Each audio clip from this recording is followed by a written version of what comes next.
বিয়েবাড়ি আর কিছু হোক না হোক ঝগড়া ঝামেলা ঝাঁটি মারামারি এইগুলো কমন ব্যাপার, এইগুলো হবেই।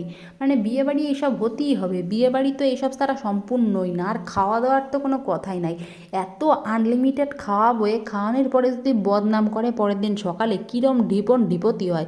আমার বিয়েতে যারা যারা বদনাম করবে তাকে পায়খানার ট্যাঙ্কির থেকে আমি আবার সব কিছু ফেরত নিয়ে আসবো। আমারও তো সেনে না, কিন্তু এনে আর কি কব, দেখো ফুচকা কিন্তু সবাই খাচ্ছে, সবাই কি সুন্দর পেট ভরে ফুচকা খাচ্ছে, কিন্তু বদনাম দেবে, ইস কি বাজে ফুচকা হয়েছে, ফুচকার মধ্যে না একটুও লবণ হয় নাই, একটুও টেস্ট হয় নাই। এইগুলো করার কি দরকার, আমি তো সেটাই বুঝি না। আর এদিকে খাবারের লাইন যা পড়ছে তাতে যা বুঝলাম মোটামুটি হেভি সুন্দর খাতি দিচ্ছে।